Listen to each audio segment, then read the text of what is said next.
Hello, everybody. Welcome to Crafty Soup. My name is Misty. Once a month, I am inspired to create some of my own paper crafting goodies. This time, we're going to be making these two lovelies. I'm going to talk about several ways to get a metallic look, and I have a bit of a stenciling hack for you. So let's go ahead and dive into today's project.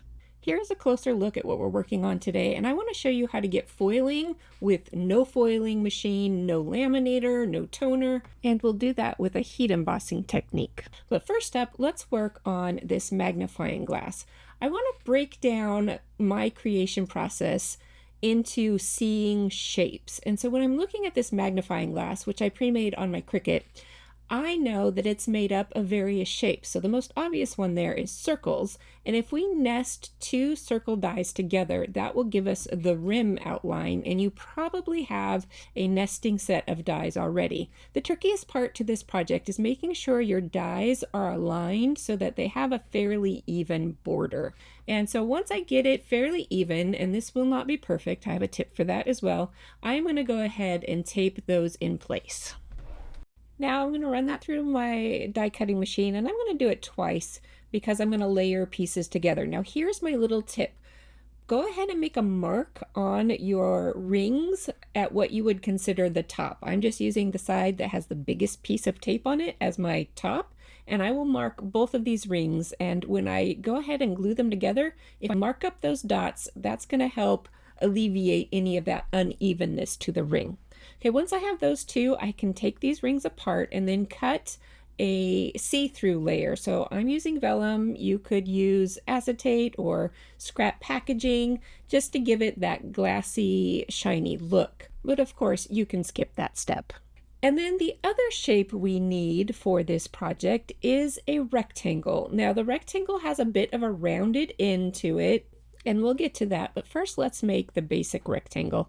Trying to decide how wide it can be a little bit of trial and error. I'm going to start off with 1/4 of an inch and see how big that is. Now, it is definitely too long, so that's the error part. So clipping it down to a length that seems reasonable. Here is where you can give it a little more detail by gently rounding off those corners, and I just looked at each corner individually and rounded those. For some reason that feels easier to me than trying to make a smooth curve. I hope that makes sense.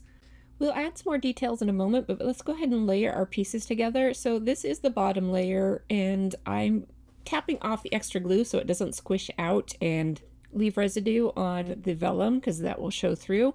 Now you don't have to have this bottom piece with everything sandwiched in between. You can just put everything behind it, but I like my pieces to be sturdy so that I can pick them up and move them around. And if you have kids or grandkids, they can play with these kinds of things. So that's why I do what I do. I did teach kids card making for a little while, so those things are still ingrained in me. All right, we are going to add some metallic detail, and I'm going to do this with metallic paper. You can just buy metallic paper and be done with it. You don't have to do anything else, but we'll talk about 2 other metallic ideas in a little bit. I cut this as a little bit wider than 1/4 of an inch because these are like little details that we're going to add across the handle of the magnifying glass. And again, you can skip these details if you want, but I find that adding at least a few little details helps with the realism of things, and it feels more finished to me. You could also round the edges of those parts, but I thought that was a little too small for my dexterity. But the next detail is adding this little highlight. I did that with 2 pieces of vellum. One has the highlight cut out of it, and the other one backs the highlight so that you get different color tones. I don't feel like I can accomplish that by hand, so I'm just going to use some markers, and I'm testing my markers first to see which one I like better. Of course, even after I tested them, I still had problems. So patience is the key, and I bet you can get it to work. So there we go. There is a little magnifying glass made from scratch. Now let's move on to that butterfly. All right, here is a look at 2 ways to get metallic. On the right side, we have just regular heat embossing with a metallic embossing powder. On the left side, we have foil, so you can see the difference in the shine. So it's really up to you if it's worth going through the extra step to get the foiled look, or if you're just happy with heat embossing. But I'm going to show you how to get the foiled look in case you want to. And I have stenciling tips for you, even if you're not interested in the foil. And you see a little sneak peek of that stenciling hack that I have. But first, we are going to quickly step through this project so you get the idea, and then I will share tips and tricks and that hack. To get started, we'll add embossing ink to only a portion of our stencil. You could also do this with stamps. We are going to set our embossing powder, then we are going to reheat and remelt that powder to get it to stick to foil. I did encounter a few challenges along the way, and that is why I would like to take a closer step-by-step look at this and share those tips with you. And that means it's time for that hack finally. If you've ever done multicolored stenciling, or in this case, embossing art, you know sometimes it is very hard to mask off areas of a stencil that you don't want to get inky because of curves or small spaces, and that is where this idea comes in. This is tacky putty for mounting posters and whatnot on your walls, and I realized I can use this for masking off my stencils. Now this stuff comes by different names. I call it tacky putty, but sticky putty, tack it, blue tack, mounting putty, fun tack, and poster putty are all some of the names I've encountered. But like I said, I call it tacky putty. This happens to be the brand I'm using right now. I'm assuming most brands will work similarly. The blue could leave a blue stain, so I might avoid those. Tacky putty is much like it sounds. It is a slightly tacky, stretchy putty material. I just pinch off a piece the size that I need and go ahead and use it on my project. I find it works best if it's a little bit warm. I found that I could warm it up gently with my heat tool with just a couple of seconds of heat, and that made it more pliable. You could also roll it between your hands for a little while just to warm it and soften it. Once it's soft enough, you can use it a couple of ways. You can squish it into the gaps of the openings of the stencil to block them off, or you could roll it like a snake and then wrap it around the edges of areas to create a bit of a dam. Either way, that means we're ready to move on to the embossing ink, and I have more tips for you on that. You may have used embossing ink with a stamp before, but if you've never used it with a stencil, it's not that hard. You will need an application tool. A finger dauber or a smaller blending brush can work just fine. Either way, it should be dedicated to your embossing ink, and I don't wash mine. I just store them in a plastic bag or container so that it won't get sticky ink all over everything. But if you want to avoid all of that altogether and you won't need to mask off anything, you can buy a Versa marker, and it's just like the ink in the pad, but it has its own built-in application tool. Next tip, be sure to use your anti-static embossing powder before starting this project. I had a lot of stray powder issues because I forgot to use mine. If you are going to use the stencil hack technique, this putty is perfectly reusable.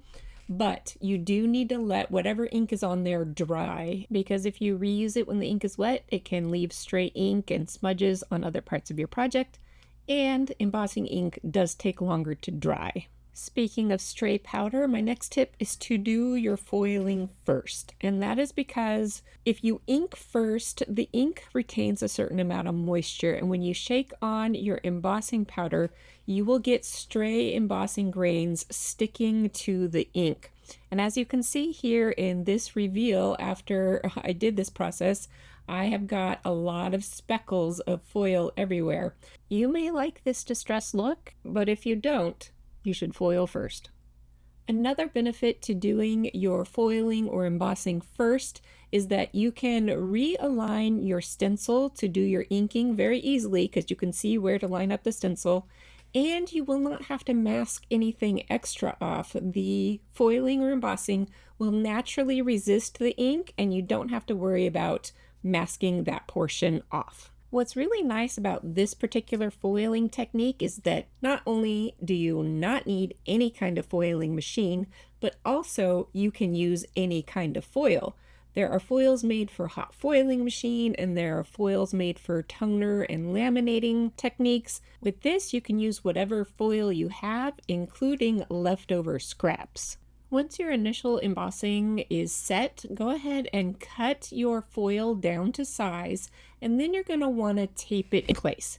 This will prevent wrinkles when you get to the heating step, which can lead to gaps in your project. But if you do end up with a gap, or like I did here where I just missed a little bit, you can reheat and repress your foil onto The embossing powder, the risk you run is that you may end up overheating the embossing powder and it will just soak into the paper, at which point there's nothing you can do about it. All right, final tip is when you have heated your embossing powder, you're going to want to use a towel to protect your fingers from the heat, and you're going to want to pat onto that foil so that it presses the foil into the hot embossing powder, because if you end up rubbing it, that's going to spread the embossing powder and distort your image. Okay, so here's our final image. While this does take some attention to detail, I think the difference the foil adds is a beautiful way to add a metallic shine to a project, and it's a good technique for every once in a while.